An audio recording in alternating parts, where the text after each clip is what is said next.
ముఖ్యమంత్రి ఎవరు? సీఎంగా దళపతి విజయ్ ప్రమాణ స్వీకారం చేస్తారా? ఆయన సంపన్న మద్దతు కూడగట్టుకున్నారా? ఇప్పటికే కాంగ్రెస్ వామపక్షాలు ఆయనకు సపోర్ట్ చేస్తుండగా మరి కాసేపట్లో వీసీకే తేల్చనుంది ఈ విషయం. మరి ఆ పార్టీ విజయ్కు మద్దతు ఇస్తుందా? 2 సీట్లను మాత్రమే గెలుచుకున్న వీసీకే ఏకంగా ఉప ముఖ్యమంత్రి పదవి కోరుతుందట. మరో మంత్రి పదవి కూడా ఇవ్వాలని డిమాండ్ చేస్తున్నట్లుగా ఇప్పటిదాకా చెబుతున్నారు. ఇప్పుడు మరో కొత్త విషయం ప్రచారంలోకి వస్తుంది. ప్రభుత్వంలో పదవులు మాత్రమే కాదు, పవర్ షేరింగ్ కూడా డిమాండ్ చేస్తున్నట్లుగా చెబుతున్నారు. అంటే కొంతకాలం ఆ పార్టీ ఎమ్మెల్యేకు ముఖ్యమంత్రి పదవి అప్పగించాల్సి ఉంటుంది. అందుకు విజయ్ ఒప్పుకుంటారా? పదవులతో సరిపెట్టుకోండి ఒప్పిస్తారా? మరో పార్టీ మద్దతు కోరుతారా?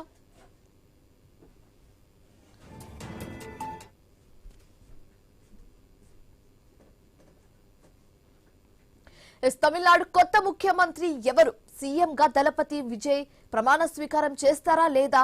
ఆయనకు సంపూర్ణ మద్దతు కూడగట్టిస్తారా లేదా? ఇప్పటికే కాంగ్రెస్ వామపక్షాలు ఆయనకు సపోర్ట్ చేస్తుండగా మరి కాసేపట్లో వీసీకే తమ ఒపీనియన్ ని తేల్చబోతుంది, చెప్పబోతుంది.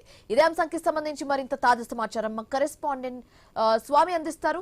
స్వామి, ఇప్పుడు ఏంటి తెలంగాణ పాలిటిక్స్ లో ఎలాంటి ట్విస్ట్ చోటు చేసుకోబోతుంది? 4 o'clock కి వీసీకే తన ఒపీనియన్ ని చెప్తుందని చెప్పారు. సో ఎంతవరకు వచ్చింది ఆ ప్రాసెస్? సో ఎస్ చెప్తారా, నో చెప్తారా? విజయ్ కి ఎలాంటి ట్విస్ట్ తీసుకోబోతుంది? పూర్తి డీటెయిల్స్ ఏంటి?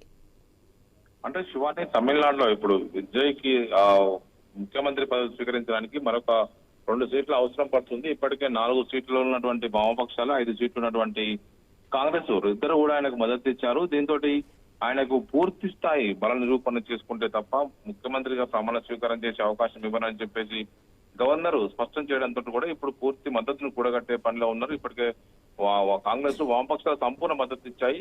దీంతో ఇప్పుడు వీసీకే పార్టీ ఒకవైపు తమిళనాడులో ఒకప్పుడు దళిత ఉద్యమాలకు పెట్టిందిగా పేరుగా ఉన్నటువంటి వీకేసీ విడుదలై తిరుతగల్ కచ్చి ఈ పార్టీ ఏదైతే ఉందో తిరుమావలన్ నేతృత్వంలో కొనసాగుతుంది. ఇప్పుడు వీరు 2 సీట్లు వాళ్ళ మద్దతు ఇప్పుడు ఒకటి ఇస్తారని చెప్పేసి భావిస్తున్నారు. వాళ్ళు నిర్ణయం కూడా ప్రకటిస్తారని చెప్పేసి అంతా కూడా తెలుస్తుంది. అయితే వాళ్ళు ముఖ్యమంత్రి ఉప ముఖ్యమంత్రి పదవితో పాటు ఒక మంత్రి పదవిని అడుగుతున్నట్టు తెలుస్తుంది. ఉన్న 2 ఎమ్మెల్యేలకు పదవులు అడగడం పైన కూడా ఇప్పుడు విజయ్ ఏ విధంగా స్పందిస్తారని చూడాల్సింది. దాంతో పాటు పవర్ షేరింగ్ కూడా అడుగుతున్నట్టుగా తెలుస్తుంది.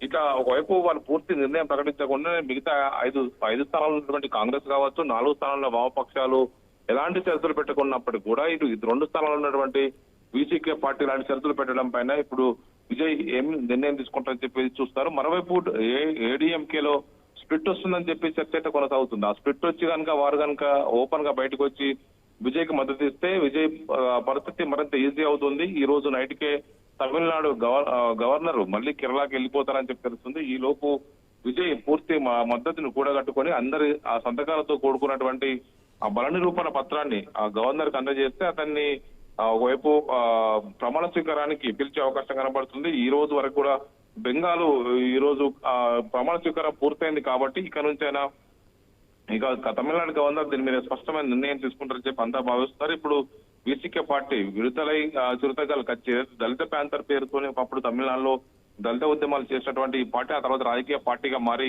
ఒకవైపు బలంగా అక్కడ అనేక చోట్ల కూడా ఉన్నది. అలాంటి పార్టీకి 2 స్థానాలు ఇద్దరు గెలుచుకుంది. ఆ పార్టీ ఇప్పుడు మరి కాసేపట్లోనే తన నిర్ణయాన్ని వెలువరించే అవకాశం ఉన్నది. Shivani, right, thank you Swamy.